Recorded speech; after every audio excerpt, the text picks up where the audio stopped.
বাংলাদেশের স্বাধীনতার জন্য সর্বোচ্চ ত্যাগ স্বীকার করেছেন বঙ্গবন্ধু শেখ মুজিবুর রহমান। দেশের স্বাধীনতার জন্য ফাঁসির আদেশের মুখোমুখিও হতে হয়েছে তাকে। একথা উল্লেখ করে প্রধানমন্ত্রী শেখ হাসিনা বলেছেন, বঙ্গবন্ধুর অবদান যারা অস্বীকার করেন তাদের স্বাধীনতার চেতনা নিয়ে সন্দেহ রয়েছে। গণভবনে বৃহস্পতিবার বিকেলে দুটি অনুষ্ঠানে কথা বলেন প্রধানমন্ত্রী। জন্মাষ্টমী উপলক্ষে গণভবনে সনাতন ধর্মাবলম্বীদের সঙ্গে শুভেচ্ছা বিনিময় করেন প্রধানমন্ত্রী শেখ হাসিনা।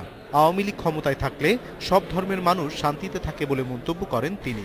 ধর্মের কারণে কাউকে সংখ্যালঘু বলার বিপক্ষে নিজের অবস্থান জানান প্রধানমন্ত্রী।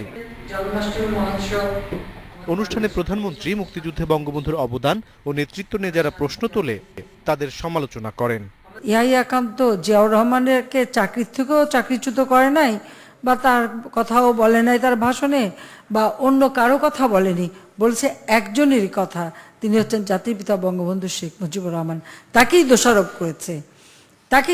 করেছে, তাকেই সে পাকিস্তানের শত্রু হিসেবে ঘোষণা করেছে এবং তাকেই বিচারের কাঠগড়ায় দাঁড় করিয়েছে। কাজে এই সত্যটা যে উপলব্ধি করতে পারবে না, তারা বাংলাদেশের স্বাধীনতায় আদৌ বিশ্বাস করে কিনা সেটাই আমার সন্দেহ। পরে একই স্থানে আওয়ামী লীগের সভাপতি মণ্ডলী ও সম্পাদক মণ্ডলীর যৌথ সভায় সভাপতিত্ব করেন শেখ হাসিনা। ইতিহাস বিকৃতির চেষ্টাকারীদের তৎপরতা সম্পর্কে দলের সর্বোচ্চ নীতি নির্ধারণী ফোরামকে সতর্ক করেন তিনি।